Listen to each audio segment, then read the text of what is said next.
सुकेको रुखको पात निर्वाचन आयोगले बचाइदिन खोजेको केपी शर्मा ओलीको आरोप। निर्वाचन आयोग कांग्रेसतिर झुक्यो, चुनाव चिन्ह रातो बनाउनु पर्छ।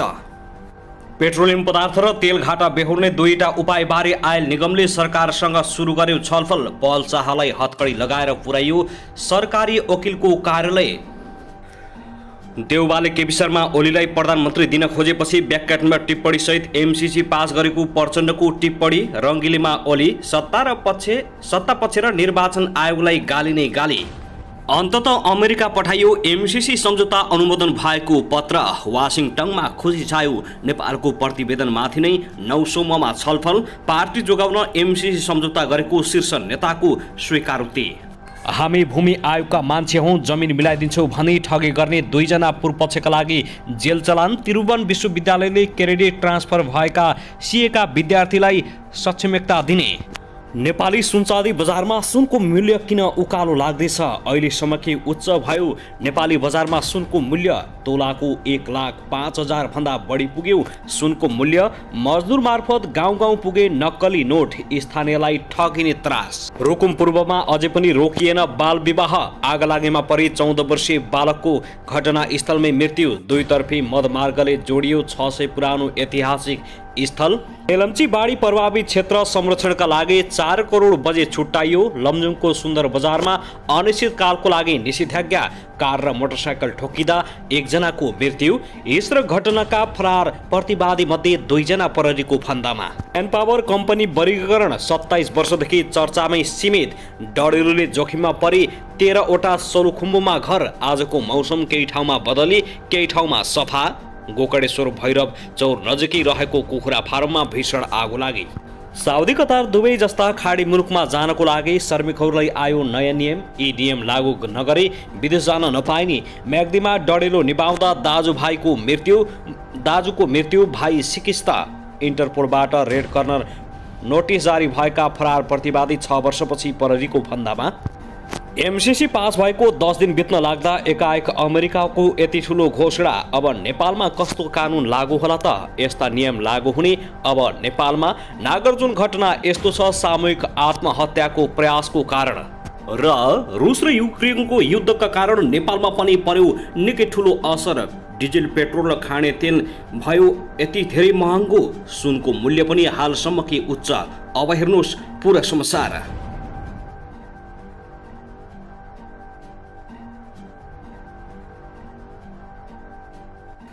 दर्शकबिन नमस्कार। युट्युब च्यानल नेपाली खबर मिडियामा तपाईहरूलाई हार्दिक स्वागत छ।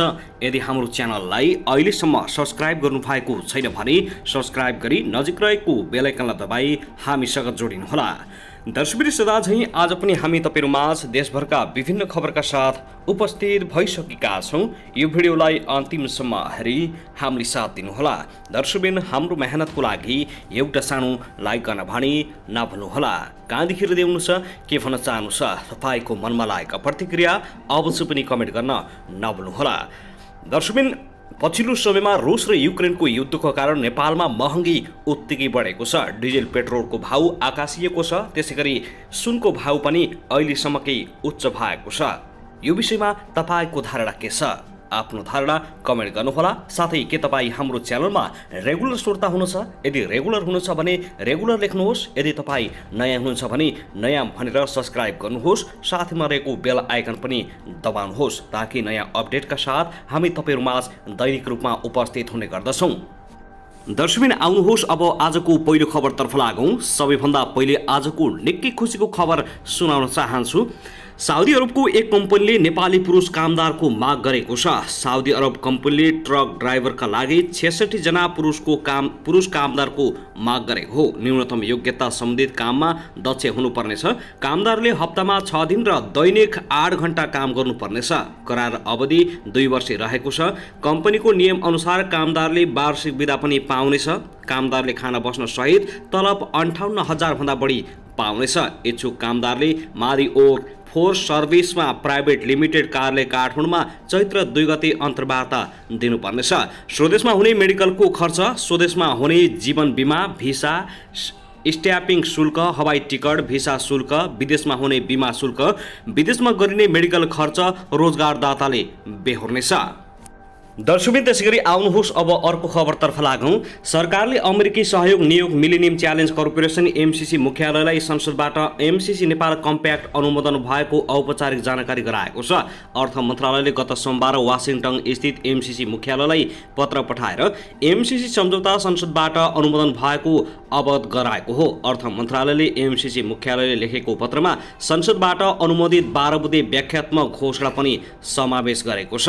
अर्थ सचिव मधु मरासिनीले संसदबाट एमसिसी सम्झौता अनुमोदन भएको सम्बन्धमा एमसिसी मुख्यालयलाई पत्र मार्फत जानकारी गराएको बताएको छ। संसदले पास गरेको व्याख्यात्मक घोषणा पनि संलग्न गरेर एमसिसी मुख्यालयलाई पत्र लेखेका हौं। सचिव मरासिनले भने फागुन 15 गते संसदले एमसिसी नेपाल कम्प्याक्ट बहुमतले अनुमोदन गरेको थियो। साथै संसदमा एमसिसी बारे व्याख्यात्मक घोषणा समेत सार्वजनिक गरिएको थियो। अमेरिकाले फागुन 16 भित्र एमसिसी नेपाल कम्प्याक्ट नेपालको संसदले अनुमोदन नगरे उक्त कम्प्याक्ट अन्तर्गतको 50 करोड अमेरिकी डलर अनुदान सहायता फिर्ता लैजाने चेतावनी दिएको थियो। अमेरिकाले दिएको समयसीमा भित्रै एमसिसी नेपाल कम्प्याक्ट संसदबाट पास भएको छ। अर्थमन्त्री जनार्दन शर्माले संसदमा पेश गरेको व्याख्यात्मक घोषणामा एमसिसी नेपाल कम्प्याक्टको पक्ष कारण नेपाल अमेरिकाको इन्डो प्यासिफिक स्ट्राटेजिक लगायत कुनै पनि सामरिक सैन्य र सुरक्षा गठबन्धनमा आबद्ध भएको मानिने छैन भनी स्पष्ट घोषणा गरिएको थियो।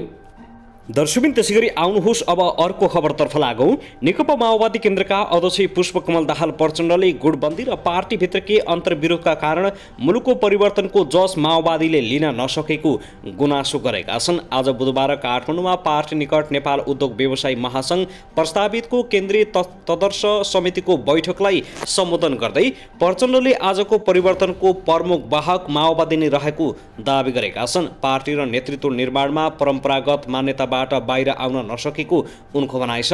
पार्टीको केन्द्रीय कमिटीमा समावेशीका साथै 12 क्षेत्रको सहभागिता पनि गराउनुपर्ने आफ्नो प्रस्ताव गरेको र त्यसमा समग्र पार्टी गम्भीर रहेको प्रचण्डको भनाइ छ। अहिले पनि लगातार संविधानमाथि प्रहार भइरहेको भन्दै यसलाई जोगाउन लागि परेको प्रचण्डले दावी गरेका छन्। दर्शकबिन त्यसैगरी आउनुहोस् अब अर्को खबरतर्फ लागौँ। नेपाली बजारमा सुनको मूल्यमा नयाँ रेकर्ड कायम भएको छ। आज सुन तोलामा 2500ले बढेर 1,05,500 रुपियाँ पुगेको नेपाल सुनचाँदी व्यवसायी महासंघले जनाएको हो। यसअघि 2077 साउन 25 गते छापावाला सुनको मूल्य प्रति तोलाको 1,03,500 रुपियाँसम्म पुगेको थियो। तेजाबी सुन पनि तोलाको 2,500 रुपियाँले बढेर 1,05,000 मा कारोबार भइरहेको छ। त्यस्तै चाँदीको मूल्य पनि 40 रुपियाँले बढाएर प्रति तोला 1,400 रुपियाँमा कारोबार भइरहेको सुनचाँदी व्यवसायी महासंघले जानकारी दिएको छ। दर्शकबिन त्यसैगरी आउनुहोस् अब अर्को खबरतर्फ लागौँ। मेलम्ची र इन्द्रावती नदीमा गत असार 1 र साउन 16 गते आएको बाढीबाट प्रभावित क्षेत्रको संरक्षणका लागि बागमती प्रदेश सरकारले पहिलो चरणमा 4 करोड रुपियाँ रकम विनियोजन गरेको छ। आर्थिक मामिला तथा योजना मन्त्रालयले भू तथा जलाधार संरक्षण कार्यक्रम अन्तर्गत 31 योजना सहित तत्काल 4 करोड रकम स्वीकृति गरेको हो। 5 पोखरी हेलम्बुबाट ढाडखोलासम्म 31 योजनाका लागि 4 करोड रुपियाँ तत्कालका लागि विनियोजन गरे पनि बाँकी 7 करोड पनि चालु आर्थिक वर्षमा स्वीकृति भई कार्यान्वयनमा आउने प्रदेशका पूर्व मन्त्री तथा प्रदेशसभा सदस्य युवराज दुलालले बताएका छन्। मेलम्ची र इन्द्रावती नदी नियन्त्रण तथा बस्ती संरक्षणका लागि पहिलो चरणमा 5 पोखरी हेलम्बुबाट ढाडखोलासम्म योजना मुताबिक विनियोजित रकमबाट काम हुने दुलालले बताएका छन्। त्यसगरी आउनुहोस् अब अर्को खबरतर्फ लागौँ। बर्दियाको बारबर्दिया नगरपालिका 9 खैरेनीमा आगलागी हुँदा 14 वर्षीय बालकको ज्यान गएको छ। गैराती बारबर्दिया नगरपालिका खैरेनीमा आगलागी हुँदा घरमा सुतिरहेका 14 वर्षीय बालक दिनेश चौधरीको मृत्यु भएको जिल्ला प्रहरी कार्यालयका सूचना अधिकारी डीएसपी हेमबहादुर साईले जानकारी दिएका छन्। उनी घरमा एक्लै सुतिरहेको अवस्थामा अचानक आगो लागेको थियो। दिनेशका बाबु वैदेशिक रोजगारीका लागि विदेशमा रहेको र आमा र बहिनी काम विशेषले घर बाहिर रहेको शाहीले जानकारी दिएका छन्। बालकको शव अहिले पोस्टमार्टमका लागि जिल्ला अस्पताल बर्दियामा राखिएको र थप अनुसन्धान भइरहेको प्रहरीले जनाएको छ। दर्शकबिन त्यसैगरी आउनुहोस् अब अर्को खबरतर्फ लागौं। ज्यान मार्ने उद्योग, शरीर बन्धक तथा सामूहिक जबरजस्ती गर्ने मुद्दाका फरार प्रतिवादी मध्ये एक पुरुष र एक महिला गरी 2 जना पक्राउ परेका छन्। उनीहरूलाई पर्सा प्रहरी मातहतको प्रहरीले मंगलबार पर्साको धोबिनी गाउँपालिकाबाट पक्राउ गरेको हो। अभियुक्तहरूले गत फागुन 9 गते पर्साकी 46 वर्षीय एक महिलालाई अमानवीय ढङ्गको यातना दिने हिंस्र घटना घटाएका थिए। पीडितका श्रीमान, कान्छी श्रीमती र बाहिरका अन्य 3 जना व्यक्तिले पीडितलाई उनकै घरमा बन्धक बनाई गुप्ताङ्गमा लाठी पसाई, ज्यान मार्ने उद्योग, शरीर बन्धक र सामूहिक जबरजस्ती करणी जस्तो गम्भीर हिंस्र घटना घटाएको प्रहरीको अनुसन्धानबाट खुलेको हो। सो घटनामा फरार प्रतिवादी मध्ये पर्साको धोबिनी गाउँपालिका वडा नम्बर 5 का कसुरदार महादेश भन्ने सेरोजु मिया र जोहारा खातुलाई पक्राउ गरिएको पर्सा प्रहरी नायब उपरीक्षक ओमप्रसाद खनालले बताएका छन्। प्रतिवादीहरूलाई मंगलबार 3 बजे पक्राउ गर्न सफल भएको उनीहरूको भनाइ छ। अहिले इलाका प्रहरी कार्यालय पोखरिया पर्सामा राखी शरीर बन्धक, ज्यान मार्ने उद्योग तथा सामूहिक जबरजस्ती गर्ने मुद्दा अन्तर्गत कारबाही प्रक्रिया अगाडि बढाइएको प्रहरीले जनाएको छ। घटना प्रस्ताव फरार मध्ये पीडितकी सौता अर्थात् पीडककी कान्छी श्रीमती र अन्य एकको भने खोजी भइरहेको पनि पर्साका प्रहरी नायब उपरीक्षक खनालले जानकारी दिएका छन्। त्यसैगरी आउनुहोस् अब अर्को खबरतर्फ लागौं। राष्ट्रिय परीक्षा बोर्डले कक्षा 12 को परीक्षा आगामी जेठमा गर्ने तयारी गरेको छ।